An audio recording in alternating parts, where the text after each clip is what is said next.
Welcome back to Shoot the Shit.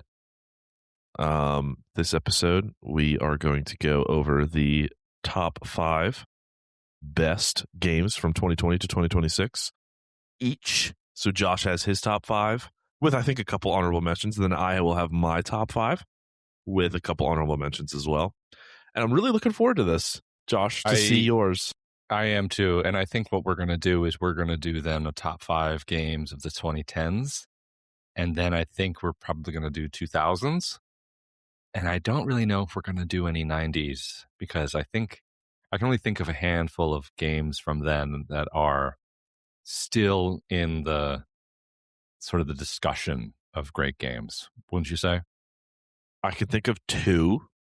Doom, and the first Doom, and Super Mario. Oh, great, enough time. There you go. So 3. Yeah. So that's it. That's really about it, unless I were to do some research. But this is not about the 90s. This is about the 2020s. And we have our top 5. We haven't talked about it, really. I think you can assume a couple of mine, and I actually don't know any of yours. No, you will have no idea mine. So just for full disclosure, I play a lot of different genres and sort of different games and indie games than Josh. Mm-hmm. Probably 1, because I have more time. And 2, Josh just loves those AAA, which is what most people do anyway. They love the best of the best AAA stuff. So, because it's the best. I don't just like AAA because it's AAA. No, I like of course AAA not. That's good quality. There's tons of AAA games that suck.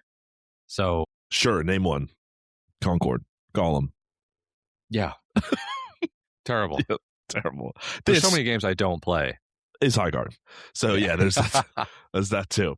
So Call of Duty. I haven't played a good Call of Duty in years. Sure, and so this we're gonna see. I think my top 5 is all different genres. Okay. And then yours will probably be more, let me guess, action, fantasy, story related is what my assumption is. So I'm excited to know. And I think I absolutely nailed it on that. Okay, yeah. So, but you have no clue what I will say. No, so I want you to go first. What's your 5th best game of the 2020 so far? Best game of the 2020 to 2026. Number 5 is Ghost of Tsushima. Good call. That's a great game. So I did not choose Ghost of Yotai, which, yeah. I just liked it, like the original more. No, don't get me wrong. I thought Ghost of Yotai was really great. I loved, playing as her as well. But I just loved him way more in that one. So wasn't the game a bit bigger too? It was Ghost of Tsushima? It was bigger. I think the story was a little better. And I don't know, it just was more appealing. It was playing as that samurai, the opening cutscene of everyone getting slaughtered, and then you playing as a samurai of redemption, of exactly their culture and running through, and then you fading as a samurai was really cool because he faded of who he was, and that was the whole end. He was like, "You have no honor," and then Jin was like, "And you're a slave to it." Wow, what a line that is! So because he started to cheat, he poisoned people's drinks, he killed them all in the night at the end, which was huge, really not okay to do in samurai culture back in the day. It was all about me versus you. I'm going to kill you in combat with a sword. Yeah, honor. It's all honor. And he didn't do that because he was so pissed off that they took over and they killed everybody that he loved. So he was just like, nope, I'm going to kill you the way I want to kill you. So, and the ending with the leaves and the red leaves falling, what a line. Still it's a beautiful game. And I actually think that the intro, when you're riding on the horse through the field, and then it has Ghost of Tsushima come up, and the music is kind of, I mean, that was a very good game. I never finished it, but I really enjoyed playing it. Yeah. And like I said, don't get me wrong, Ghost of Yotai, I really, really enjoyed a lot. And it was close, but in terms of the OG, he was better to me. I know there might be some controversy there, but no, but I think wasn't it like 400 years later, and it wasn't the game smaller? Yeah, it was a little smaller. It was really interesting. They did open sort of like areas, so it was still open world, but a lot of the map you couldn't explore. It was just in the main sections, and the story was it was Atsu. Her parents die, and you just hunt down the Yotai 6. Boom, and there's no problem with that, but. Anyway, would you have any criticisms to Ghost of Tsushima? Why is it 5 and not 1? I think it was a little too repetitive at the end, and I think the side content, the collectibles are really cool. We could pray at the shrines, and I really liked all that stuff, but It was a little repetitive towards the end. The only thing that didn't make it as repetitive were the different stances that you could do against the different enemies.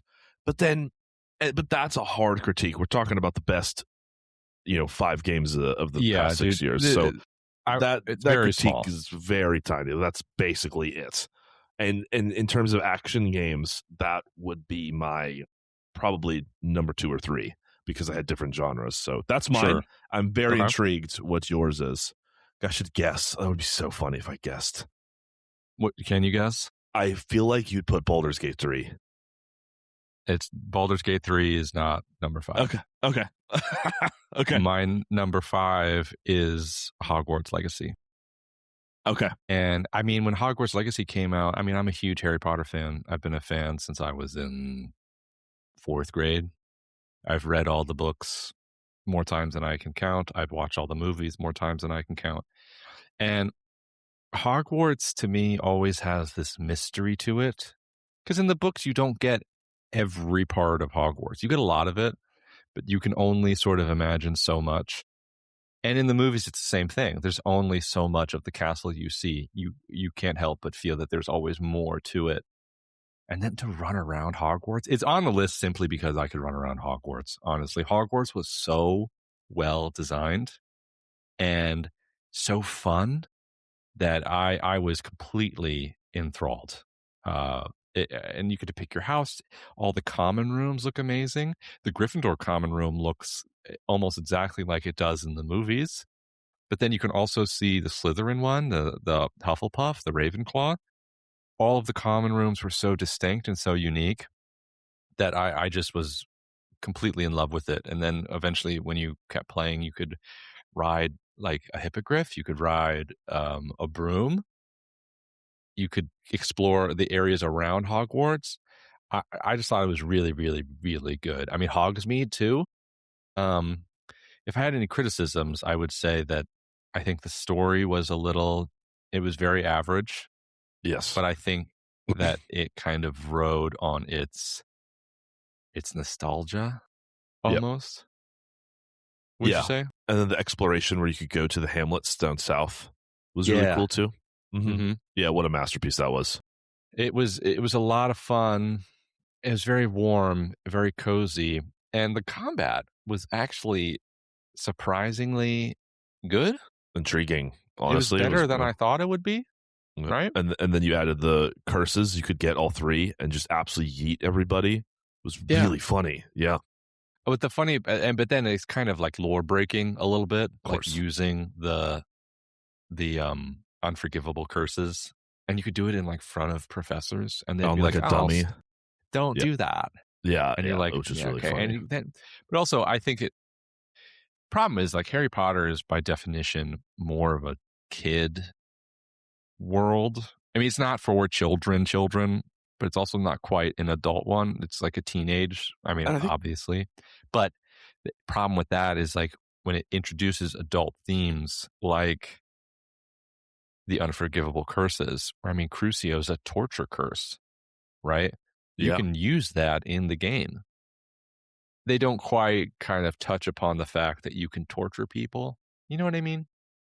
Yes, I do know what you mean. And now keep in mind, you can choose if you want them or not, which is cool. Yeah. But everyone would do that because, I mean, I'm doing Crucio. They're the best spells. And they just start writhing in agony. And then you don't have to worry about them. It's pretty brutal. They kind of gloss over that. Yeah, of course. But they make the music really dark. And when you do that, as like, you should not be doing this at all. But then you can like, if you level up your dark arts all the way, you can mark them for death. And then if you use the killing curse, they all die. You killed a chain of like 7 of them. It's also rough. Like Imperio, the Imperious curse, where you can control what they do. You know, that's taking away someone's agency and controlling them. Yeah. I mean, and you know, at first glance, you're like, okay, yeah. But the more you think about that, the darker that concept gets. So is that a negative for you? Was what? That they had it in there? Like the criticism for why is it number 5? Well, the story, honestly, I don't even know who the bad guy was. Like, I can't tell you. Yeah, it was some dwarf. and banned it, dude. Yeah. Yeah, I couldn't really tell you. It was very generic. Also, the ancient magic part that they had like under Hogwarts and stuff, it was fine. A little lore breaking for me. Yeah. And then eventually the combat was good. Like the combat was good, but like switching between all the different spells and like you had 16 spells, but then you could only have like certain slots. Eventually, it got a little cumbersome. But I mean, it's number 5 because of just how beautiful it was. But it's not a perfect game by any means. No. Also, the fact that you go in as a 5th year doesn't again kind of lore breaking. Doesn't really make any sense. You just like transfer or something. It's just like, okay. Yeah, but also like, what are you going to do? Go in as an 11-year-old killing people? You know what I mean? Yeah, Like, I know.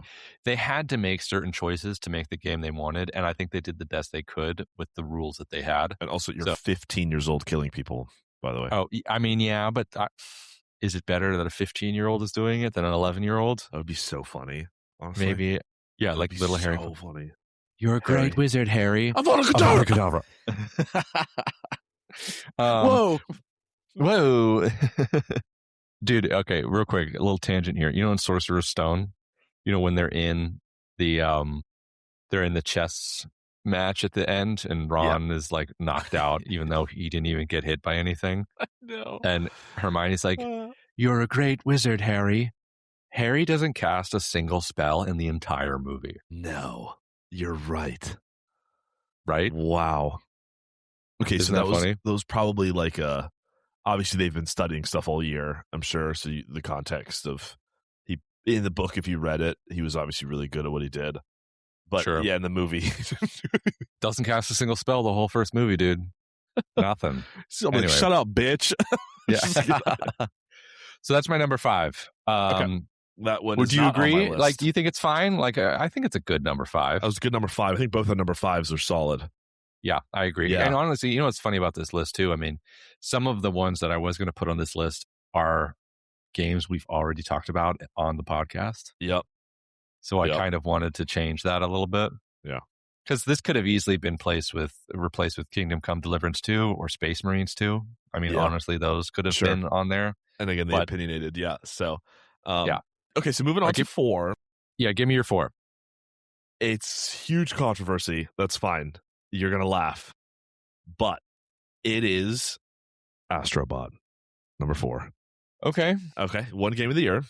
It was the best platformer, I think, almost arguably ever made in terms of family-friendly, Sony exclusive. It's just adorable. Really cool innovation. And like you can go, it's basically your main hub is the PlayStation and it gets captured by like an enemy. So you need to go rescue these bots to repair the PlayStation. And so then, so it's really cool. So you go through these levels and there's like, I think 6 like bots to find. And they're all like old school PlayStation characters.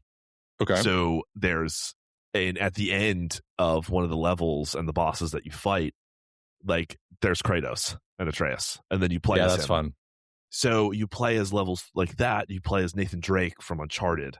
So that you play as Aloy, with the bow and arrow. So they take all of theirs and they make it into this incredible platformer. And I think what was the coolest for me about Astrobot was 60 people made it. Was it? Which is really extremely incredible. Yeah. Yeah, I don't know. I mean, I think the concept of Astrobot's pretty simple. Sure. Like, it doesn't think 60 people doing that is still impressive to me.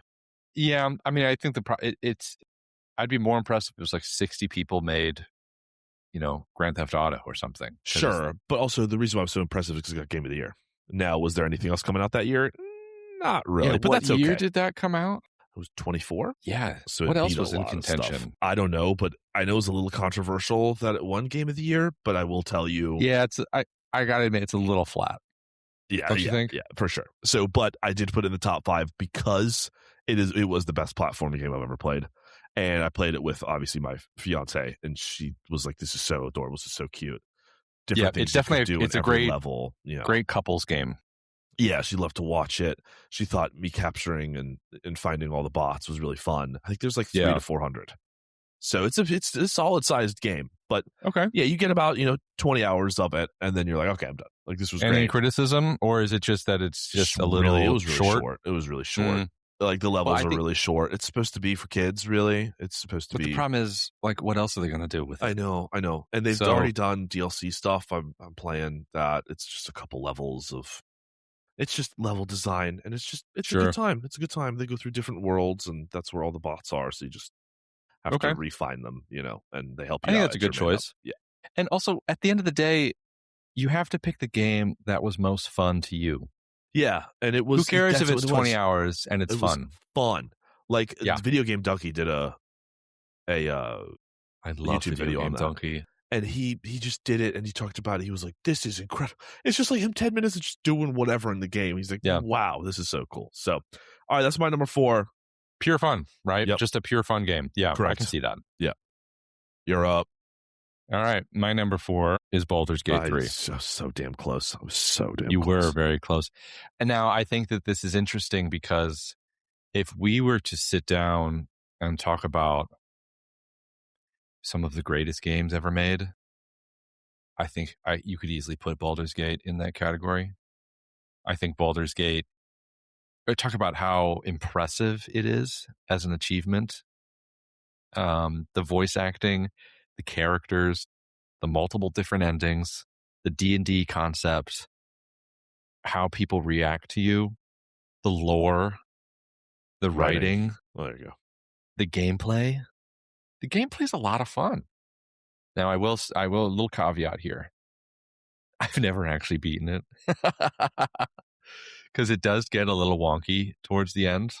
There's a lot that goes on towards the end.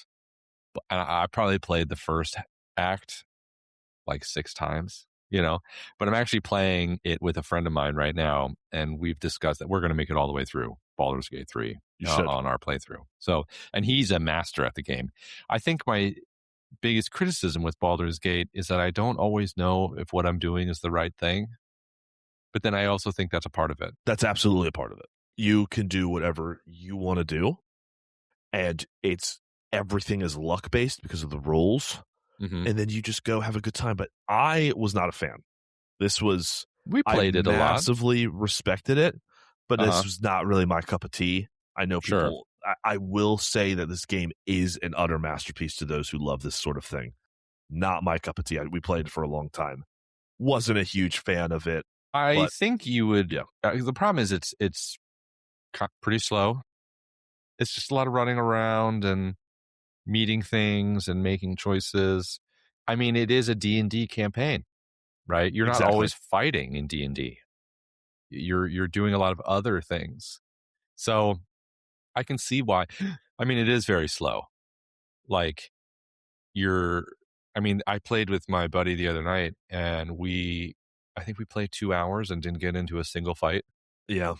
And that's also the thing. That's with gaming in general, though. Everything takes forever now. If you don't, sometimes I sit down, it's like 7 p.m. I was like, I don't have 2 or 3 hours. I can't get into it. And so I don't do it. It's almost like playing a book. Yeah. Baldur's Gate. Yeah. There's a lot of, you have to admit the writing, though, is amazing. Yes. All the different, they have to find a scenario, make up scenarios for every single choice you made. This choice led there. Okay. Now you have 5 more. Okay. You wrote that. This one leads there. This one leads there. What an achievement. Yep. Like, how impressive is that? So I see where you can respect it. And dude, we played quite a bit of it. Didn't even beat Act 1. We did beat Act 1. Didn't we make it through Act 2? No, almost. It was close. Let me tell you this. I've never made it to fucking Baldur's Gate. Yeah. In Baldur's Gate 3. I've never made it there. I think the problem is you have to be super focused. You have to remember all the characters' names. It's a big fantasy world, and it takes a lot to be good at it. Like my buddy, his name is James. I think he's beaten it a couple times now. Damn. And I think he beat it on Tactician mode, the hardest mode. No. Did he really? That's a massive achievement. But he adores this type of stuff. Yeah. The world is so rich, isn't it? In every single gameplay run will be different because of the characters. They all do different things.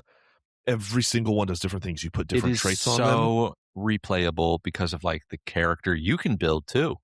Yeah, you can build whatever you want. Get massive tits and a massive penis and just run around naked. Yeah. And just have a great, like, and people won't say anything to you at all. Yeah. You just walk up to them naked. They're like, yo, what's up? Yo, what's up, dude? How you doing? Oh, hilarious. Dude, nice cock. I mean, I think it will go down as one of the best games of 2020s. And yes, I think 100%. I think in 20 years, it will still be talked about. I think Baldur's Gate is going to be, an absolutely incredible achievement. And something that if you like D&D, if you like fantasy, if you like fucking reading, play this game. It is, it's pretty incredible. And that's why I think I agree with you. I love it and it's very good. But the other three on my list that are higher than it are more my style. It's not that this isn't my cup of tea. It's just not as fun as the other three. Yeah, I already know you're number 1 and 2, so 100%. It's still an absolutely incredible game. Yeah. And I won't spoil that. But so that was one of my honorable mentions. That was number 7 on my list because I went up to 8. So Baldur's that was Gate? number 7. Nice. So I think that's a perfect place for it. For me, yeah, because I respect what they did. Was so cool. Honestly, you still had fun. It was it's still a lot of fun. Yeah, maybe something we can get into for sure. All right, give me your number 3. Number 3, here we go. Top 3. This is another controversial one. People either really loved it or really hated it. The Last of Us Part 2. Right? Yeah. I like the first one a lot more, but 2 was still incredible. I loved how the controversial take, Ben. I know Ellie versus I forgot her Abby. Jeez, I should know that. Abby. Whoops. It was really cool to me. I really liked it. I played it through I think honestly 2 or 3 times, and really loved the gameplay of it. The gameplay is great. Yeah, I mean, obviously, really bad with obviously Joel and everything, but the ending was probably my least favorite thing about it. What, that she spares her? That she spares her after going through the entire freaking game, killing all of her friends, leaving her wife with a child left, and then you go to hunt her down to spare her. What are you doing? It's a little obnoxious. And it's also oh, I can't become this. I can't kill her because then I'll be just like her. Bro, you've killed. Yeah, but the pregnancy, that was an accident, I think.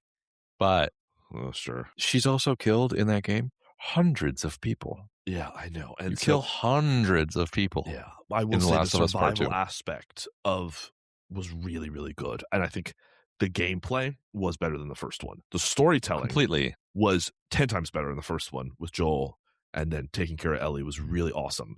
And the whole dad jokes and the stuff I really enjoyed that aspect of them getting really close. So you said the first one had 10 times better storytelling? Correct. Okay. Yeah. And then the gameplay though was better because Ellie was more advanced and older. Yeah. So she could do more. And then Abby was also shredded, dude. Holy shit. Dude. She was it was almost that looked a little unnatural to me. I was like, whoa, okay, first of all, they're in the apocalypse. How much protein is there to go around for her to look like that? I mean, she lifted all the time because they had a gym where they were. Yeah, that's fine. But in order to get that jacked, you have to also be eating so much. I know. Let me talk about Last of Us. I played it with Kiki because it's actually the only game we've ever completed together. Okay.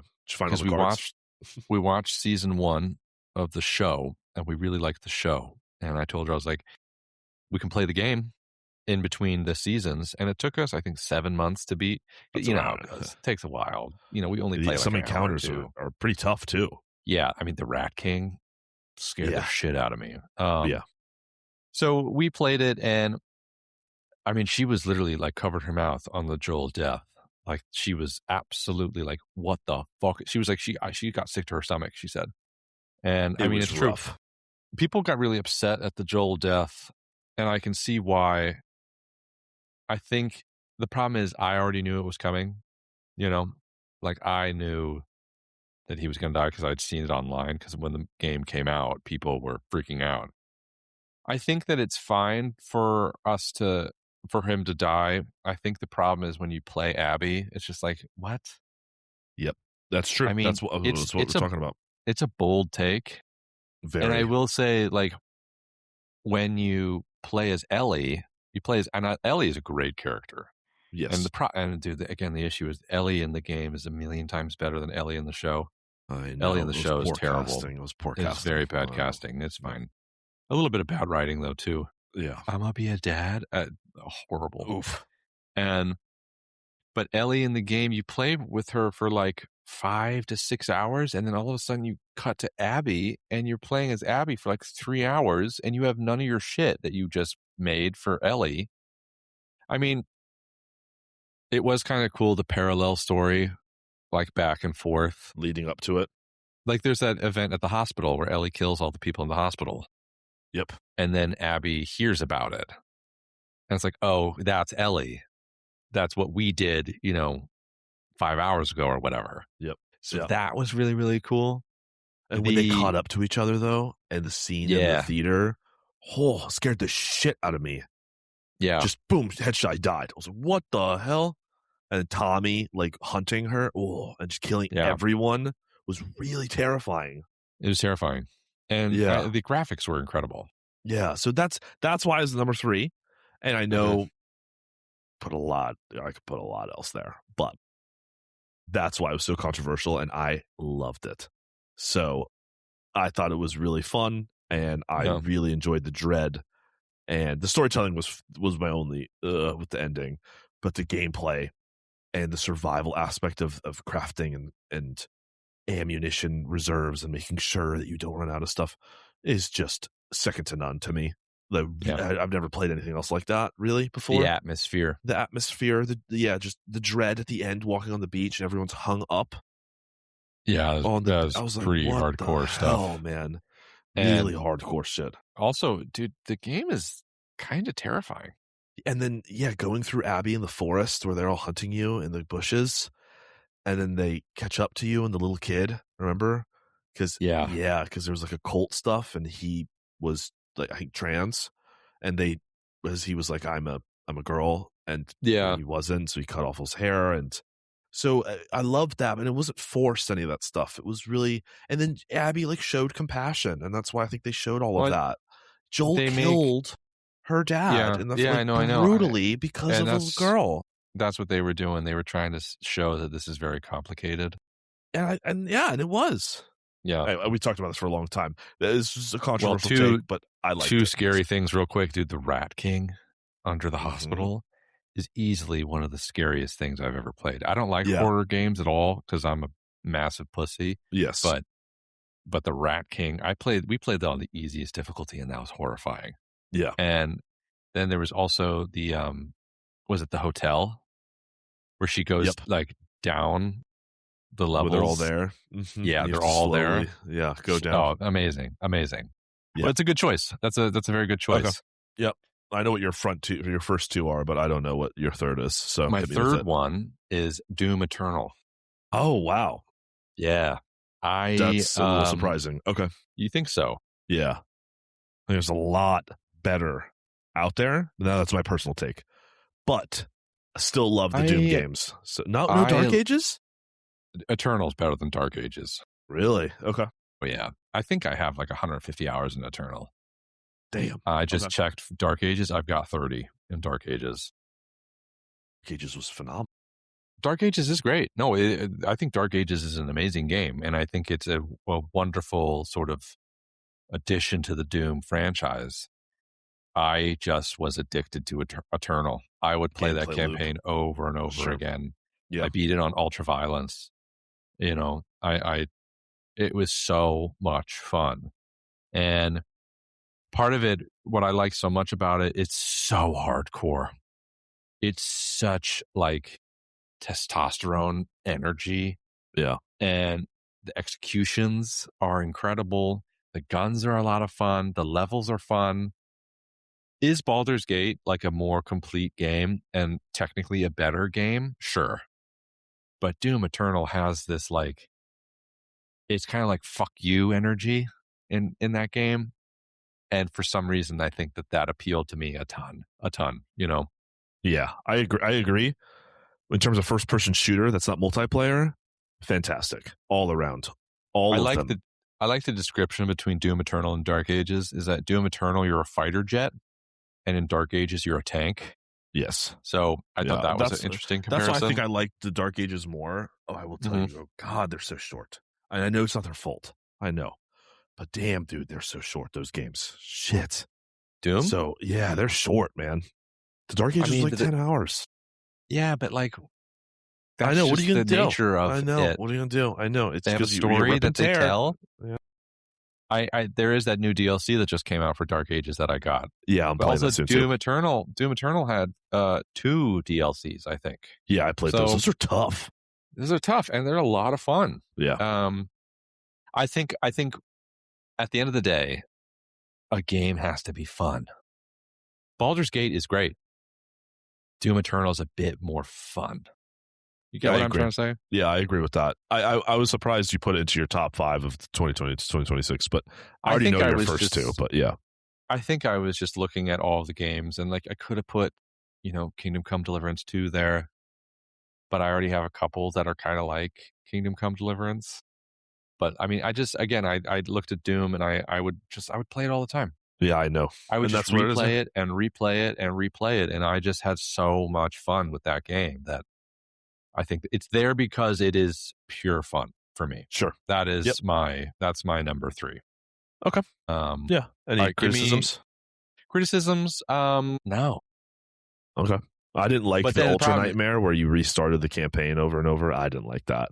Yeah, but you don't have to play that. Sure. I just was like, maybe like replaying levels to me is fine, but not the but you know that but you can play the whole game on Nightmare and beat it and die however many times, right?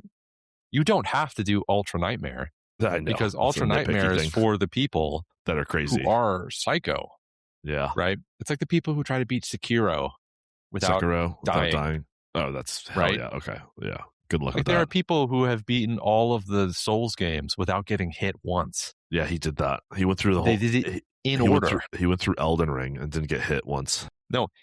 He went through Dark Souls, Dark Souls 2, Dark Souls 3, Bloodborne, Sekiro, and Elden Ring without getting touched once. Yep. Yeah.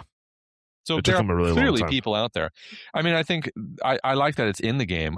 I tried it a couple times. I could only make it to the 3rd level before I died. That was really frustrating. Yeah, then you have to redo it all over and over again. Yeah, but obviously that's for psychopaths. So yeah, of course, and it's in there, and it's no sweat on the developer's back to make that addition. It's just a small thing that you have to add. Yeah, for the psychos. Yeah, exactly. Criticisms? No, I mean I think it's a great game. Not that I don't. It's funny. I have criticisms of the next 2 games, but I don't have any of this. But this is number 3. Why isn't number 1? Yeah. I think it's just because the genre. There's only so much of the game. Like you said, they're kind of short, but it's so much fun. It's pure fun, and the music too. I listen to it when I work out. The music. Oh, it's really good. So Mick good. Gordon. Mick Gordon's is no pun intended. He's killer with that. Yeah. But props to him. Well done. All right, Ben, give me your number 2. You want to guess? No. Okay. So my number 2 is Resident Evil Requiem. I should have known that. Yeah, I should have known that. So as a massive about it yesterday, didn't we? Horror fan, it was an utter masterpiece of horror. You play as this timid, blonde girl in first person, terrifying sequences of stealth, and they just throw you in right away. And then you're this badass Leon Kennedy's back running through the sequences and these really cool, almost like open areas that you have to figure out. And you have a full arsenal available to Leon. And with Grace, you have set pieces, right? You said what? Pretty good set pieces. Really good set pieces. And what was really cool is they have all their concept art and visuals in the set, like that you can unlock in the games or challenges. and then you can look at every single one and how they drew the monsters and drew the set pieces that they have. Oh, that's it's cool. Really awesome. This is Capcom's literal child, like Ubisoft's. It's Capcom, I believe. Please check me on that before I start going into this, but I'm 100% sure it's Capcom. And it's like Ubisoft's, it's like Assassin's Creed. This is what, number 9 or something? So, and the story was really, really well done all the way through. Grace was supposed to be this, massive heroine, right? That was supposed to free Elpis, this huge, supposed to be biological weapon at the end, because she was the hope of the future. And so the bad guys captured her. Leon chased her the whole game. I mean, you're just absolutely useless as her, which is kind of my only criticism. It is so cliche. You're playing as like a pathetic, weak, blonde girl who literally is useless. And it's just really like, God damn it, man, of course. So, but then you get to the end and you're supposed to destroy Elpis, which is, you have the choice. Yeah, this is the first time you had a choice. And you're like, oh, this is supposed to basically be a biological weapon, and it's supposed to be mind control. However, if you listened and read documents, collectibles, and listened to the story the whole time, and actually paid attention, you're supposed to realize that Elpis is not a biological weapon. It is a cure to the T virus, which is the zombie outbreak. So it is the cure to what's going on. So if you were not paying attention, you destroy it, and Leon gets absolutely yeeted and dies. Okay. Yup. And then you escape by yourself. If you just choose to release it, because Leon was also about to die the whole game because he got infected, which was a huge thing. Then if you release it, then the bad guy thinks it's like this ultimate bioweapon, and they're all like have superpowers. It's all just stupid sci-fi stuff. It's so funny. And so he injects himself like right away. Like, of course. And then he's like, oh shit, he loses all his powers and stuff. Yeah. And then Leon gets it, then he gets cured, fights a big boss, whatever, and it's game over. And then everyone's freed, and it's really cool. But that's the whole game. As Grace, she stutters the whole time. Hey, did you know that? Like, because she's so scared. The voice actress, it's so cool how she does that. And so really good puzzles, very American though. They're really easy. It's pretty easy to know where you're going. The graphics look great too. The graphics, she sweats. So when I went through a sequence, it was terrifying. An underground, like abandoned mine. Is that the one with the baby? Girl. So it's a girl. And then there's a baby in one of them as well, in one of the sequences where you're horrifying stuff. Yeah, really horrifying. And then just so badass as Leon. There's a motorcycle sequence where you just ride up a building and go off a building. Just of course, it's just so stupid. So, but you would put it at your number 2 because it has that horror element of the first person with Grace, and then it has the breather, action with Leon. Breather. When you play as Leon, you're like, oh yes. So it's survival horror. And then it's action horror. Huge action horror. 2 genres at once at the same time, a little bit. And then with him, you play as her a lot. It really irritated me. I played as her way too much of the start. I was like, what the fuck? I was like, where's Leon? And then I was like, oh, here he is. Like, she gets captured, and you're like, oh, okay, here we go. I play as him for the rest of the time. And then they sort of go back and forth at the end, and then they come together in the climax. But yeah, man, number 2, if you're any horror person, I've played it 3 times. So good all 3 times. Very nice. So anyway, I already know what your number 2 is, so that's fine. What is it? Ragnarok. It is. Okay. I loved God of War 2018. I have a little controversial opinion. I actually think 2018 is better than Ragnarok because I think 2018 is a more perfect game. Okay. I think that the story is slightly better in 4 than in Ragnarok. I think Ragnarok can get, I guess going into the criticism, I think Ragnarok can get a little too Marvel-y. Does that make sense? Okay. Like Mimir was funny in 2018. He's a little annoying in Ragnarok. He gets a little too quippy, Sure. A little too like sidekicky. Yeah, one-liners, and like it's just kind of like it took me out of it a little bit. And I mean, my biggest criticism is that 3-hour Atreus mission in the middle. 3 hours? It's at least 2. And it's so boring. It's so boring. I don't. I hate it so much. Like, I replay Ragnarok a lot, but then when I get to that moment, I'm like, this sucks. It took me like a month to go back to do it because I just didn't want to do it. But that when it comes sucks. yeah, I really, really did not like that mission. Yeah. I really actually just didn't like playing as Atreus at all, really. Yeah, he was such a pussy in the second one. No, he was fine. I mean, he was fine. He's a teenager. He's 14 or something, 15. Like, and he's Loki and he's fighting these gods, and your dad is a god genocider, right? Like, it's a complicated story, and I get that part. He's annoying. I think he's actually a little bit more annoying in the first one when he finds out he's a god and he becomes a complete asshole. Remember that part? We're gods. we can do whatever we want. He like stabs Modi in the neck. Yeah. So, but Ragnarok, the gameplay is so good with Kratos. The axe, the spear, the blades of chaos, upgrading those is so much fun, and the combat is so much fun. It is so good. I probably would say it's the best in its genre with this sort of combat. The music. The music is great.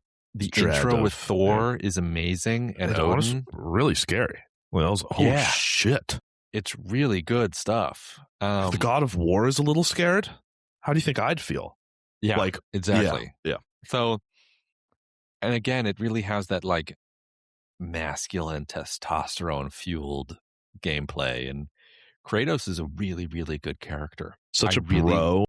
He is such a bro, and I really do like Kratos, and I really like the Norse mythology. I think the problem with this game is that, first of all, I think it should have been 3 games. I don't like how they just ended it here. I really wish they had made it another one. I forgot what happened at the end. Well, Odin kills Thor. Oh, that's right. And then you fight Odin. So that was rough. That was rough. Good. I mean, awesome gameplay. Again, the sequence with Jormungandr fighting Thor, and then Thor hits him so hard it knocks him back in time. Like, that's really cool stuff. Yeah, it's really cool stuff. But then I also kind of felt like, you have to recruit all your allies to go fight Odin and Valhalla. It felt very endgame to me. It was.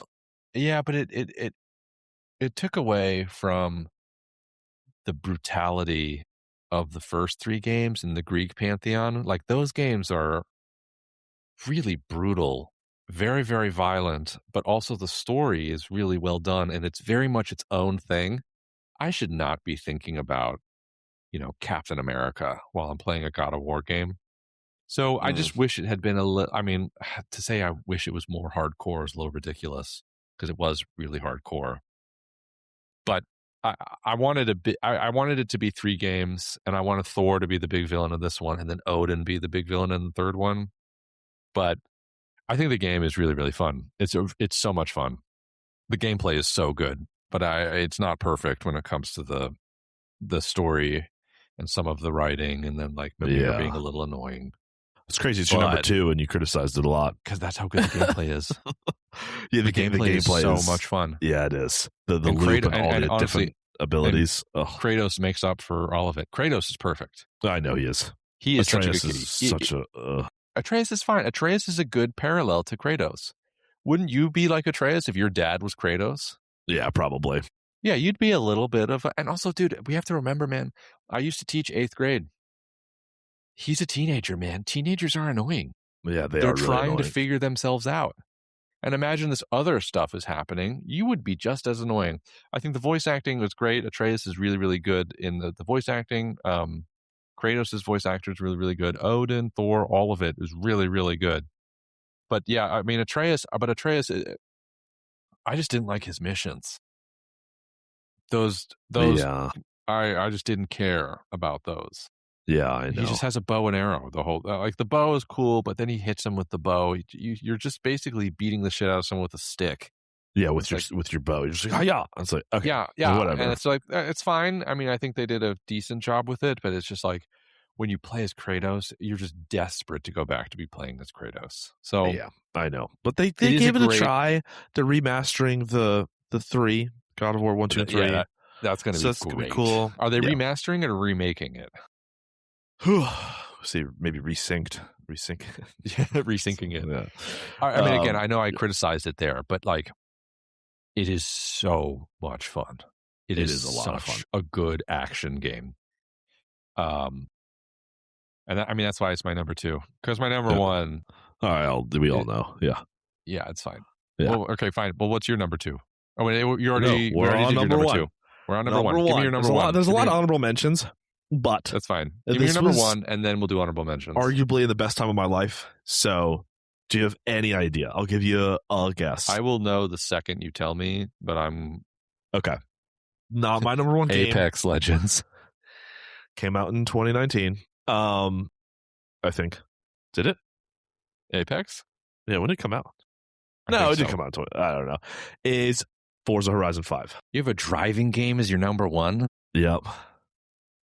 Okay. Yeah. Interesting. I literally played hundreds upon hundreds of hours of Forza Horizon. Yeah, dude, I think a good driving game is great. I went with all different sorts of genres.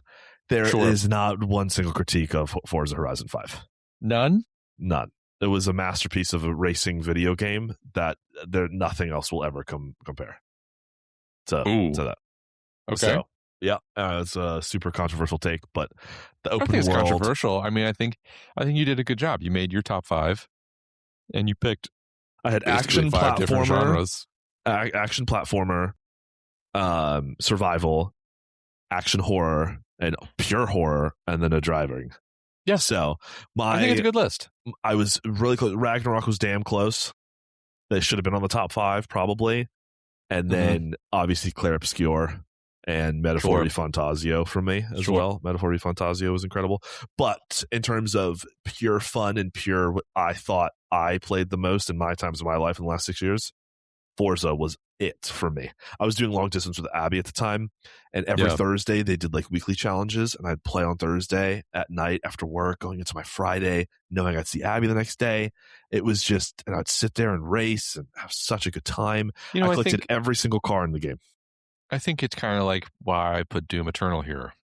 Is that why? Like, a lot of people won't put this in their top 5, a driving game. Yeah, but if you had a lot of fun playing it and you really enjoyed it, then it deserves to be there. So I haven't played 6. I haven't played 6. It's coming out on PlayStation in a couple months. That'll be fun. We'll see in Japan. That'll be really cool. But that's a good choice. So like, it's just goofy. The cars, every car, it's fun. They take a picture of it. It looks incredible. The cars sound amazing. You have awesome playlists to drive around in. You have jumps to go off, speed traps. The Koenigsegg, you can almost hit 400 miles an hour. And the Koenigsegg Jesko on the highway. Then you can go off-road in a huge, like, freaking tank, basically, of cars. And just go through that. The different races all around. You have cross-country, circuits, sprints, everything, online aspect. Then there's a story, which is always flat. Always flat. There's my criticism. Because it's a freaking racing game. But no one gives a shit. There's danger zones. Like, super crazy jumps. There's drift zones to try to get 3 stars in. Right. So there's all these things, all the roads you should try to discover. It's really cool. There's barn finds. There's hidden barns. If you go and drive up to it, it's a hidden icon collectible car that goes into your garage and you can fix it up. You can go into your car, open up the whole car, fix everything into it, and customize it completely the way you want to based off the different classes. And you can preset it too. So you can't go past a certain class. You have D all the way till X, which is basically the best in the world of X. But let's say I have to go and they do class restrictions and online. Hey, you can only have a C car. Okay, let me go get a really old like Ford Mustang Stingray and max it out to 700, which is the highest C class car, and then try to do that. So I won all the time. Let me go for acceleration, braking. What do I want? Right? I always I just hit everybody all the time. It just makes it completely replayable, right? All the time. There's new stuff all the time. Every week you can go do stuff. And now in Forza Horizon 6, apparently, you can completely customize like a base now, like your own base. Yeah, Whereas that's of pretty wild. like, dude, they'll do this forever. It's every time I play nonstop, and it's so chill. It's not stressful. You race, and then you can customize the difficulty too of the AI drivers and how you want them to play. I always do sort of like advanced ish, like one step above normal, really challenging. Usually do a good job, but you can totally cheat, obviously too, and like knock them all, like push them all out the road and stuff. Yeah. But Classic that's driving my number tactic one. game. Obviously, I know what Okay. yours is, but by a Yeah, mile. But my number one is Elden Ring. I mean, what is that? I mean, I do have a criticism though of Elden Ring, but what is so magnificent about Elden Ring is, I mean, the world is just absolutely spectacular. It is it's very original, like how it's designed with the Erd tree. And what I really adore about Elden Ring is its like verticality. Like Yeah. you can go up over there and then way down there, and then there's like secrets. You go down one tunnel, and then all of a sudden there's like an underground area that is like half the map that's underneath the map, and there's just there's just like secrets everywhere. The enemies, there's dozens and dozens of enemies, and the boss fights. And I like the runes where you can upgrade, and then there's so many different weapons and spells and builds. And I just was completely enthralled with that game for like at least a solid year. I think I played it constantly for a year. Yeah, you beat it what, 7 times? Okay, so I had a strength build at first, but I think anyone who plays Souls games knows is that the strength build is a little dull but I think it's a good introduction because you don't really know what you're doing. And so I got towards the end and I was like, I'm kind of bored with my build, but I then kind of knew what was going on. Because I will say, Elden Ring, it's not friendly for like beginners. No clue what was going on in that game. You have to you look up everything. If you haven't played Elden Ring, look up everything. Like, don't even worry about it. Because maybe my biggest criticism is I've beaten the game multiple times. I still have no idea in fuck what the story was. I have no clue what happened. Yeah. It's very sporadic. I don't really know what's happening, but the world was so well done and so well designed that it caused me to keep playing. So, so I did that strength build. In Night Rain, we did. Oh, no. Night Rain was okay. Talking about another great game. Night Rain was spectacular, but we did know the story. So good. They actually really did a good job with the story. But continue. In Night Rain, yeah. So I mean, Elden Ring. I mean, I think I love a game where I can get lost in it. Like, what's around this corner? What's over there? Where's this going? Where's this leading? And Elden Ring completely scratched that itch in a way that I haven't felt maybe since like Skyrim, maybe The Witcher 3, Red Dead, like Redemption 2. Red Dead. Yeah, Red Dead. I'd say Red Dead. Yeah, Elden Ring more so though because of the fantasy element. Sure. Like Red Dead. Okay. Red Dead. It's a Western. It's people. It so kind of has this. Like Red Dead is a parallel to our world. It's a bit of a parody, right? Sure. But a slight satire to it. I mean, I know that's more Grand Theft Auto, but I mean, there's still a bit of that with Red Dead. So you kind of know what you're getting yourself into in Red Dead because it's a parallel to our world. Elden Ring is so bizarre and so strange that I had no idea about certain things. The cutscenes are really good too.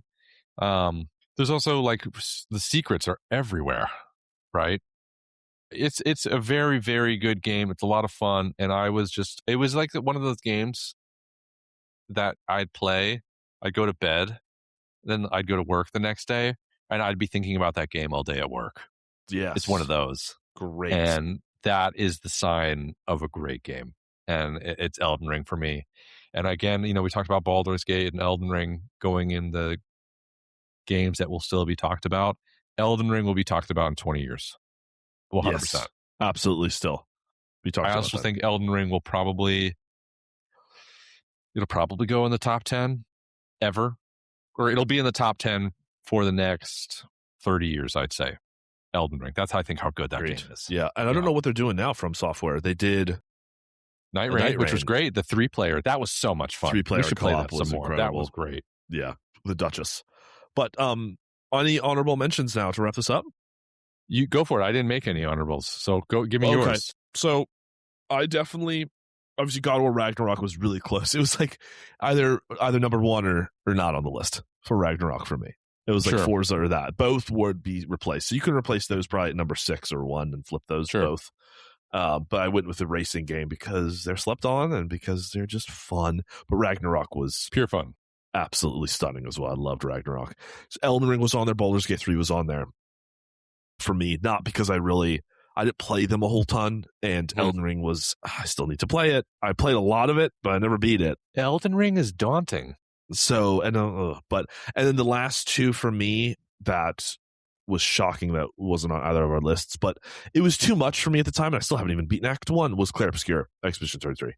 I still haven't even gotten through Act 1. And I was like, I can't put this on the list, even though it's a masterpiece. And I know it is. I keep hearing I should play it. It's the music and everything. It's Robert tragic. Yeah, right. Which is actually Charlie Cox, but yeah, I know. And then Jennifer English is in there, and then the music. He made like 120 songs. This guy for this. So, and then the last one, which for all the animation and anime folks out there, would be Metaphor Refantasio. Was really really cool. Definitely sort of like Persona. I don't know if you've heard of the Persona games. Persona 5, yeah. So those the same people that did that. Really really cool, but really really nerdy. But really enjoyed the aspect. Ben, we just talked an hour about video games. No, okay? hold on. Like we're nerdy, okay? It's times 2. Those sort of games are a little bit. You know what I'm talking about. Like these are. I know. Obviously, no Spider-Man's on here, which was pretty surprising. But I thought these games would go were up there. better. Spider-Man's great. Spider-Man 2 was really good. So, other than that, there's some indie games that are really, really good. Past, but. I think like Stray, the cat game, I think was in there. Oh, that's fun. Really, really fun. Those these are like honorable mentions. But other than that, that was my list. Great lists. Definitely different. I knew what your first two were. That's okay. I knew what your. Yeah, well, I already kind of told you about it.